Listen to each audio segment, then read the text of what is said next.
Well, hello everyone, and welcome to another episode of Harebrained Games. Today we're going to talk about The Shores of Tripoli from Fort Circle Games by Kevin Bertram. It is the U.S. Navy and Marine Corps versus the Pirates of Tripoli back in the era of President Thomas Jefferson. There's a bit of an asymmetric penchant to it, so without further ado, let's get into it.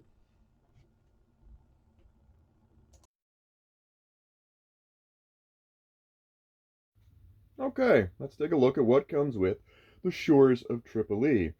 You will get a personalized handwritten letter from Thomas Jefferson himself, classy, historical supplement, design notes, rules of the game, not too many there, large print. You will get this elongated board showing the Mediterranean and the countries to the south of it in the different areas. There are harbors, and then there are patrol zones for the harbors. Simple chronological year track with this game set up to begin. It's already set up to begin. How nice. And then each player is going to get a deck of cards customized to their side. Either the Americans, Thomas Jefferson, with their 3 core cards here, or you can play the Tripolitans, or Tripolitans. Those Pirates of Tripoli. And every deck is 24 cards with 3 cards that are always persistent because these are sort of pivot points. You choose these cards very deliberately at certain times because that's how you advance yourself to win or lose. There's also 12 gold coins, which are cleverly disguised as basically gold painted wood chips. Thank you, 50-cent bin at Ye Fashion Lobby. And then you get several chits. You get the wooden ships, frigates to represent the Americans. Before I forget about it, I needed to mention those. And then you get your little pirate ships, corsairs, etc. And then you get little armies, which are little cubes. And they represent armies. And that's it. That's the components. Let's get into gameplay. In the shores of Tripoli, the Americans are trying to stop piracy. How they do that is by whittling down and surviving the first few years of the conflict and keeping piracy just low enough that they can build up a presence in the Mediterranean, that they can enable the Arab armies, coupled with the U.S. Marines, to be able to march from Alexandria and take on Tripoli in a final battle to basically squash and quell this terrible piratey group.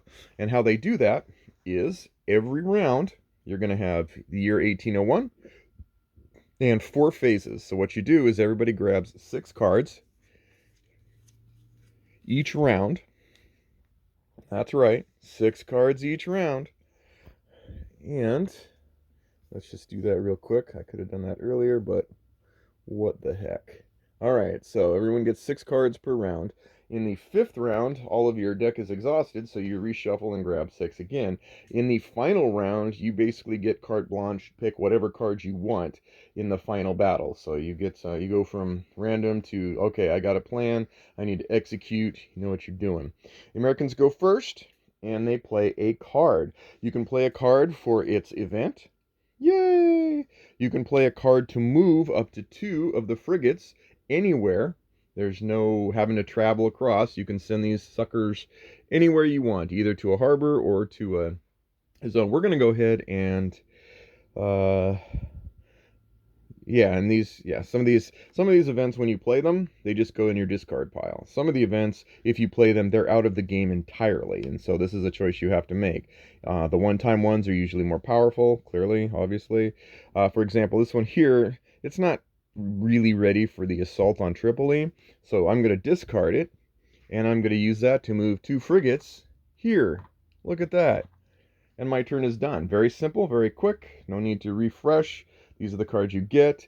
Again, these are always available to you, but you usually will go through these as well. That's it. Then it's time for Tripoli, the shores of Tripoli. And this one you have placing. You can place corsairs in areas so that you can spread out the piracy and make it harder for the Americans to come find it. So let's do that. Place 3, Tunisian. Yep, not yet. All right, well, you know what? None of these I like yet. So we're going to go ahead and we don't have any pirates yet on Tangier. So we're going to discard this card and use it to raid. You can use it to raid. Raid on at Tripoli. It's very specific. It's just an implicit thing you can do with the card as a Tripolitan. And again, if you download this from BGG, it's going to make it a little easier. There are no handy cards or anything. The rulebook is filled with words that describe everything you need, but there isn't any sort of like cheat sheet for the different sides that you can just conveniently lay next to you. But yeah, so we're just going to pirate raid. And so what we do is, the first thing is there's an interception, and these frigates get to roll 2 dice, or 2 dice apiece. They roll, how many do they intercept? Absolutely none. 6s are what you're looking for. This makes it brutal, because you're going to get a lot of misses. Nothing happened. Doggone it. So then, these 4 go out and go, we must pirate you. And they roll these red dice, 1 per piece. And they're looking for 5s or 6s. This is the only... Great. And so 2. So they've raided 2 ships. They got 2 gold. Why is that important? Because if the pirates ever grab all 12 of these gold pieces, they win instantly. If they manage to sink 4 frigates, they win instantly. There are other victory conditions as well. Most of the time in the games I played, it comes down to the gold. And that's it. And back they go. And now we're done. Now it's summertime. What are we going to do? I'm going to use this card here, and I'm going to put the Swedish frigates in there. Let's see if IKEA can come to the rescue. And of course, it's used as an event, so it's out of the game entirely. Now we've got a little more presence to try to knock out some of these ships. Now it's time again. Do we raid again, or do we do something else to build up? Well, we're going to do this as an event. Place 3 Tunisian corsairs in the harbor of Tunis. So, harbor of Tunis. That means that the Americans have to be a little bit careful. Because if they, if you can always discard a card to raid from Tripoli, but you need a special card to raid from these areas. So it's not quite as simple as it might sound. And again, that's it. We chose not to raid, and now it's time for the fall. Dun dun dun. Then take any card, take one American frigate. So we'll just do this for now. This is an example. We can take an American frigate from the following year and place it in any naval patrol zone. Patrol zone. And that one, you can discard that. That one doesn't have to get thrown away. So next year's, we're just heading out early and we're going to place it here. Yeah, go ahead. Go ahead and go through our blockade, fool. All right. And here, we, again, don't have any raids in Tangiers, so why bother with that one? And we're going to discard that to raid again. Again, 2, 4, 6, 8, 10. So we got 8, 10. We really need 6s. Really need 6s. We have not a single 6. That totally 6. All right, so then out they go again. We got past you. And then, this time only 1 5 or 6. So more gold. And back they go. All right, and then now we're down to winter, and this is the first or the last card to play of this year, and there's lots of choices. Yeah, so right now one of the things is up until 1804. There's army battles, but until that time, the Americans don't have the ability to help with the armies in moving them across to get final victory. So right now, the Americans really have to just hold at bay as best as they can. So we're going to do this. All right, ready? Move up to 4 American frigates. You know what? I'm going to save that one. I'm going to discard this one, and I'm going to use that to build one of these guys. Now, why does that matter? Because once you actually do invasions, you can build up a few of these extra little ships and they add to your power. So if you're, wherever you're at, if you choose to attack with your frigates, you can bring these in as well for extra firepower, which, given my ability to roll absolutely nothing useful, is important. So I've done that. And then finally, we have the last of the opportunities here. Yeah, so then we're going to use this event here, this one-time event. Move the 2 Tripolitan corsairs from the harbor of Gibraltar to the harbor of Tripoli. Any American frigates in the naval patrol zone of Gibraltar may first make an interception roll, but there aren't any in the naval interception zone. They're here in harbor. So these guys, excuse me, fellas. There we go. So now we've got even more compacted firepower. So that's the end of the year. And what happens is you draw 6 more cards, discard down to 8 with these, and then you continue playing. If there were any ships, they would be able to go into Gibraltar to be moved around. But essentially, that's the essence. You're going to go until that gold is depleted, or 4 frigates are sunk, or the Americans are able to meet their victory conditions as well. Again, if you buy this game, grab this cheat sheet. Very helpful. But that's really the essence of play. I'm not going to give everything away for you, but there you go. Let's get into my final thoughts on the shores of Tripoli. Hey, final thoughts on Shores of Tripoli. Let's go over the pros first this time, and then we'll go over the cons, and then my final summary. This is a game with some nice touches. One of the pros is, from the time you open the box, the first thing you get is a nice crafted letter from Thomas Jefferson himself, which kind of sets the stage of what you want to actually kind of, it definitely sets the stage of what's going on and why you're about to embark on this particular game. A nice opening sequence, to be honest with you. It does cover a rarely addressed conflict in history, and it does so with an eye on historical awareness.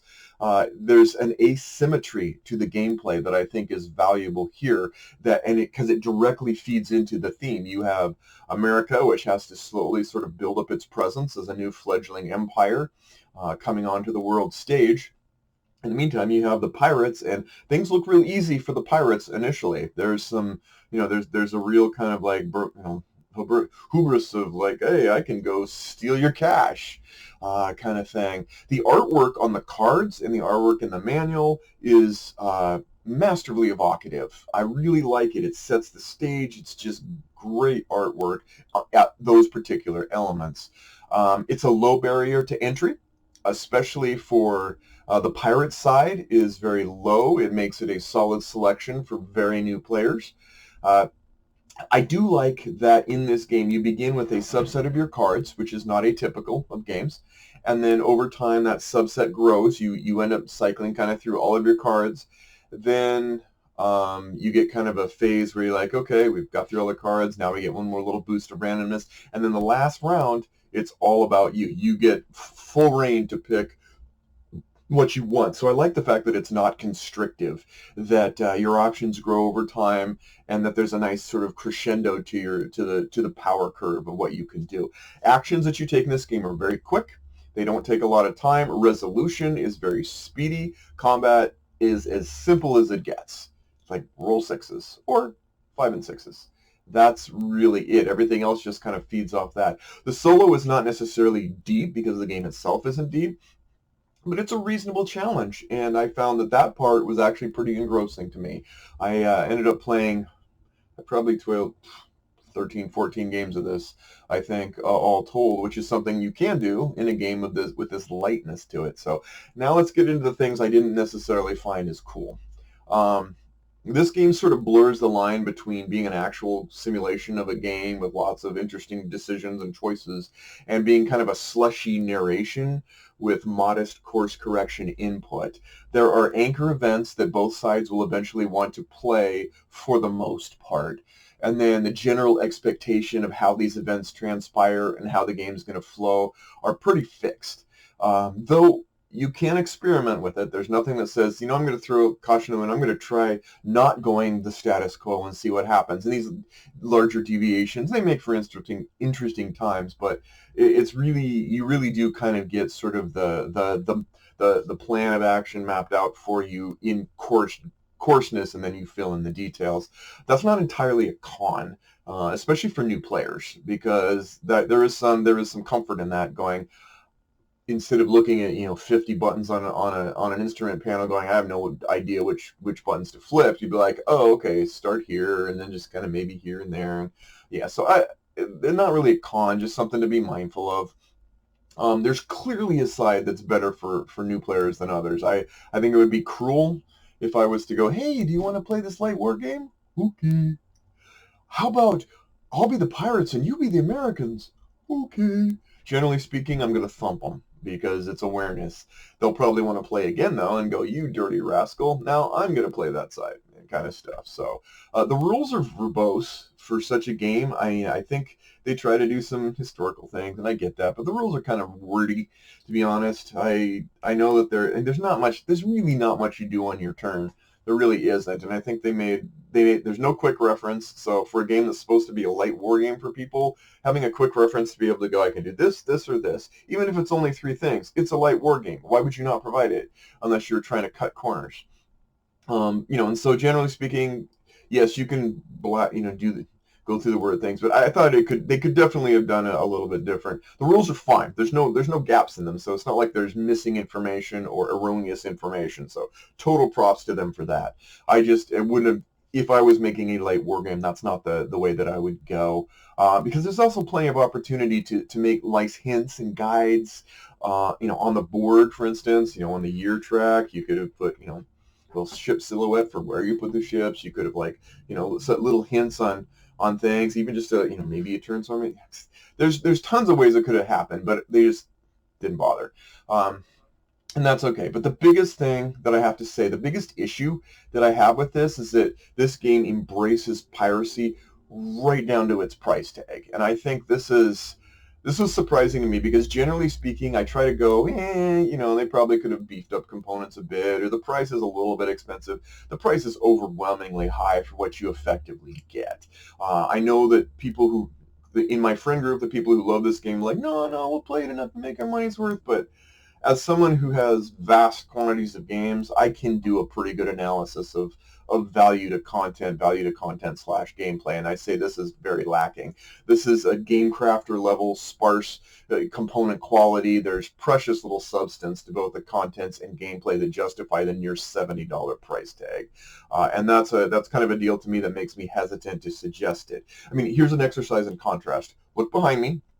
And if you see anything in my view, all the games in my view, of all those games, there are only 7 games on that wall that cost as much or more as The Shores of Tripoli. Of those 7 games, they're easily 10 times the amount of content and gameplay that I can have. And so I find that a little bit of an imbalance to me. That said, again, like if you are looking for a light war game, a lot of these won't fill your bill. But honestly, I could find, as someone, credit to them. They're able to sell this game for a really high price with nominal components, and there you go. People are able to buy just the same way that people that have classes are able to sell, to make kids buy books for hundreds of dollars that really probably could have been way cheaper. But they the official book. I know this because my kids are in college. So credit to them, but at the same time, because I have awareness in war games, I can pinpoint many, many games that provide similar light wargaming initial entry value for about half the price, and so I think that's a real kind of downer for me. I was not impressed. And then anyway, that aside, though, I will say that the only other issue is I think longevity. People who play this game, I've noticed when I put them out in the circles and stuff, once they're done playing a game, they want to play it again. And then they'll want to play it again and again. And that's great. But what happens is if you give it a space in between and then they come back, and this has happened over the course, be like, hey, you want to play that game again? They're like, what else you got? I could, but what else you got? And so I think this has like first session longevity. There's some kind of popcorn Pringles kind of like, oh, I almost pulled that off, and that tells you something about the gameplay. It tells you that it's pretty enlightening, but it also tells you that it's vapid over the long haul. So anyway, The Shores of Tripoli, beyond everything else, quality, really quality light war gameplay. I'll credit that. I will say that game makes me absolutely even more resolute in my personal pledge that I will never review a game that I didn't buy, because that does change things for people, because I want to feel like I'm in the trenches with the people buying these games, being able to say, I put my money where my mouth is. Yes, I could get free games and put myself in that mindset and go, it's a little pricey. But when you put your money in there, where your money and your mouth meet, board gaming material, I feel better about that than I would otherwise. This is, as far as my collection, this is statistically unnecessary, but at the same time, nice and pleasant diversion into light wargaming. That if money is no object, or you're not really interested in better and more mature introductory games, they're not your cup of tea, then Shores of Tripoli will probably be interesting to you. Doubly so if you can find it used at a more balanced price point. It certainly isn't a bad game, and I do credit them because I sense that education and history was as paramount as the gaming part itself for this title. And I'll tip my hat to them because, as someone who enjoys history, I give them, props will do. Beyond that, well, it's your call. Basically investment versus reward, but give it a shot if you wish. The Shores of Tripoli. Take care, and we'll see you next time on Harebrained Games.